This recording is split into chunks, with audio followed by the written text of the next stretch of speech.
Здравствуйте, дорогие цветоводы! Сегодня показываю вам антуриум, которому несколько лет. Он у меня цветет постоянно, но уже слишком сильно вытянулся, и его постоянно клонит в бок. Буду омолаживать антуриум и возвращать ему красивую форму. Покажу, как это сделаю. Развернув антуриум, вы видите, что у него появились такие длинные стволики некрасивые, на которых видны воздушные корни. Воздушные корни не работают, если воздух сухой. Поэтому буду обрезать антуриум на высоте примерно 10-15 сантиметров. И на верхней части тоже остается отрезок с воздушными корнями, тоже длиной примерно 10-15 сантиметров. Обрезанные стебли антуриума ставлю в воду и посмотрим далее, что будет с ними происходить. Сегодня буду сажать антуриум после омолаживающей процедуры. Месяц назад я обрезала стебли старого вытянутого антуриума. Вот этот горшок, в нем осталось 3 пенька, и я обрезки, верхушки поставила в воду. За месяц посмотрите, какие корни выросли у антуриума. На стебле можно увидеть вот такие вот попурышки. Это воздушные корни, которые при такой сухой атмосфере, которая у нас есть в квартире, они, можно сказать, не работают. Но если отрезать стебель и поставить в воду, то эти корни начнут развиваться и питать растения. И за счет этих корней, посмотрите, антуриум в воде у меня даже выбросил новые цветоносы, начал цвести. Ну, конечно, в воде питания мало, и цветоносы вот такие вот небольшие, совсем маленькие прицветные листья. Но факт в том, что в воде он прекрасно укореняется. И в этом видео я буду сажать вот эти обрезки. По сути, это новые растения. Буду заглублять, и у меня будут такие компактные приземистые растения. Вот эти обрезанные растения, посмотрите, пеньки тоже дали новые ростки.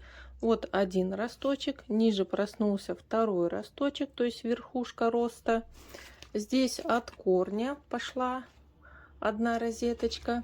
И вот эти вот два тоже поменьше растения тоже дали новые точки роста.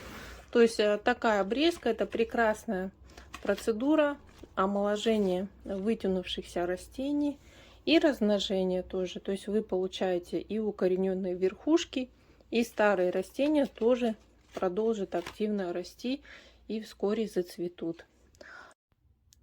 Вначале для антуриума приготовим хороший, правильный субстрат. Смотрите, здесь я уже насыпала все компоненты.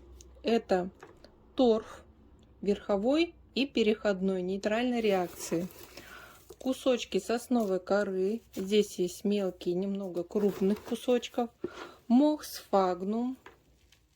Можно его, кстати, немножко растребушить, разрезать, чтобы он не был одним комом. И обычная садовая земля с огорода. Вот. И сейчас перемешиваю все эти компоненты.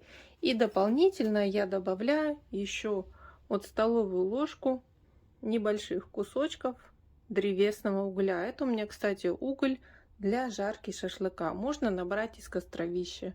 Вот ложка необходима древесного угля. Друзья, я перемешала субстрат. Посмотрите, какой он легкий, воздушный получился. Он неоднородный. В нем и кусочки коры, и вот кусочки мха, и уголек встречается. Вот такой вот воздушный, рыхлый грунт. И он отлично подойдет именно для антуриума. Он хорошо подходит. На дно горшка насыпаю дренаж. Обязательно дренажные отверстия должны быть в дне горшка. И насыпаю слой грунта. Далее размещаю растения. И смотрите, здесь я буду обрезать нижние листья. Вот видите, у меня нижние листья, основания их пойдут в землю, поэтому я их обрезаю. Вот раз, два, три листочка обрежу, так как я буду заглублять вот до верхнего корешка, получается.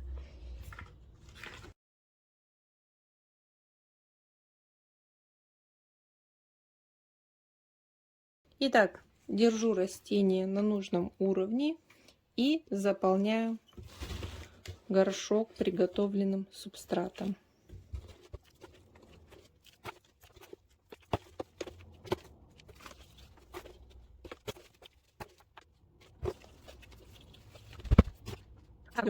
Полить растение. Ставим пока не на солнечное место, бережем от жары. И через пару недель антуриум можно перемещать на более освещенное солнечное место, так как все-таки это растение для цветения требует небольшое количество солнечных лучей. Тогда при хорошем освещении антуриум пышно цветет и хорошо растет. Спасибо за внимание. До новых встреч!